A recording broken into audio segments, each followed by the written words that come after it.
Você sabe o que está acontecendo no Oriente Médio, mais precisamente na Síria? Que na Síria está acontecendo uma guerra civil, todos nós sabemos. Mas você sabe como é que iniciou tudo isso? Hoje, nesse vídeo, eu irei responder todas as suas dúvidas sobre a guerra civil na Síria.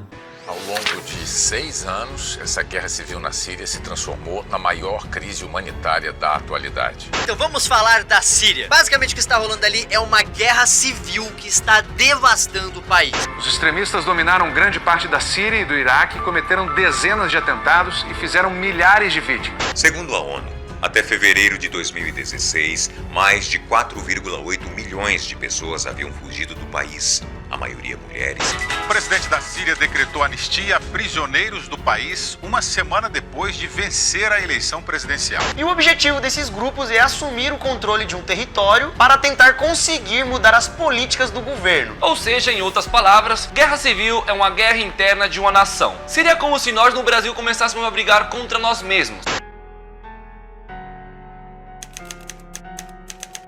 A Síria é um país que é menor que o Paraná e ela vive numa ditadura comandada pelo ditador Bashar al-Assad, que assumiu o poder em 2000, depois da morte do seu pai, Hafez al-Assad. E essa mesma família governa a Síria há 49 anos. Quando Bashar al-Assad assumiu o poder, a população síria até gostou, que seria um novo governo. Mas realmente foi um novo governo, só que um novo governo para pior. Nos 10 primeiros anos do governo do Bashar al-Assad, até que o governo estava indo de mal a pior, mas estava dando para controlar.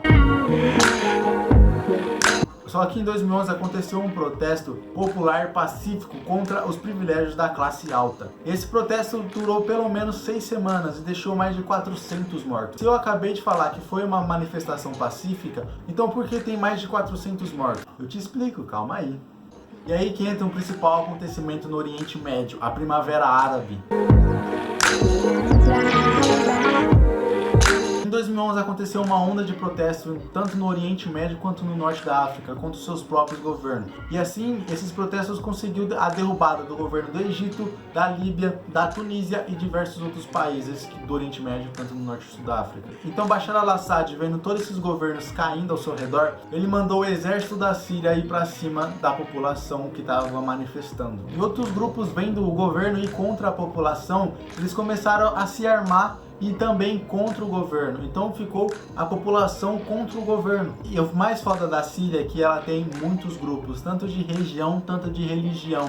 As duas religiões mais frequentes na Síria são os sunitas e os xiitas. E essas duas são ramificações do islamismo. E esses sunitas e os xiitas, eles têm uma treta muito antiga, é mais de século, velho. Ela aconteceu depois da morte do criador do islamismo e do livro do Alcorão, Maomé, em 632.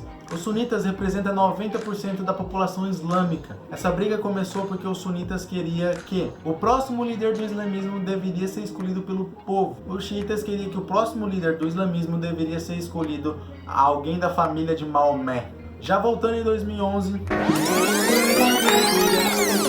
E aí que começa toda a confusão na Síria. Nesse momento de derrubada do governo, os grupos começaram a se enfrentar entre si. E isso foi cada vez piorando, até ficar incontrolável o todos contra todos. Funcionava basicamente assim. O grupo AB era contra o grupo CD. E o grupo CD era contra o grupo EF. O grupo GH era contra o grupo EF, AB, CD. E todos eles eram contra o governo. Então, para você ver também da confusão que ficou a Síria. 2 anos depois do início dos combates, o governo de Bashar al-Assad decide usar armas químicas nos rebeldes. E aí que a treta começa a cada vez mais piorar o impiorável. Nem sei se tem como, mas eles conseguiram.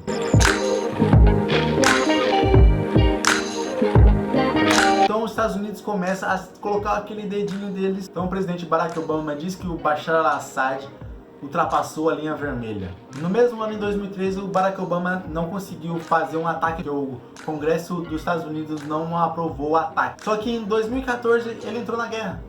Os Estados Unidos e mais 6 países começam a tentar derrubar o governo de Bashar al-Assad. Todo grupo rebelde ele precisa de um território, certo? Aí que se inicia mais um tipo de guerra, a guerra por território. Lá já estava acontecendo guerras por religião, por ideologia, e agora estava acontecendo guerra por território. E por isso que a guerra civil na Síria dura mais de 8 anos. Segundo pesquisas, já tem mais de 500 mil de mortos e 5 milhões de refugiados. E é nessa guerra que começa a crescer um grupo que se aproveita do enfraquecimento de um governo para ter poder, o Estado Islâmico.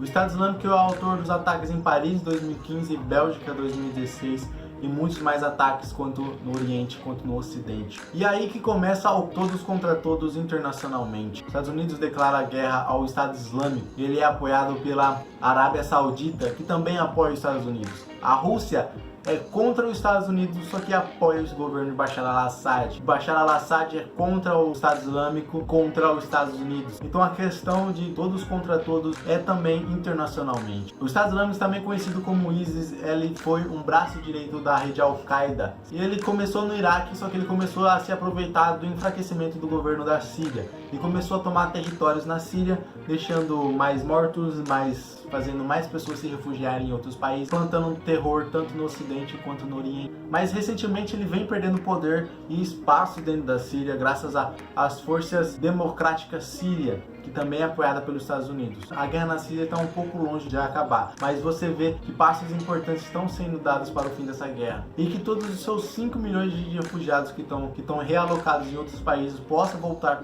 para suas casas e reconstruir o país, principalmente a cidade de Alepo, que é uma das cidades mais antigas da humanidade, que é o principal palco de guerra entre os rebeldes e os governos. A população de Alepo já sofreu com a falta de água, a falta de energia. Eles literalmente estão vendo suas casas sendo explodidas por mísseis. Esse vídeo está chegando ao fim. Se você gostou, não esqueça de deixar seu like, se inscrever no canal. Mano, esse vídeo dá muito trabalho para fazer, então compartilha para todos os seus amigos, deixa seu like.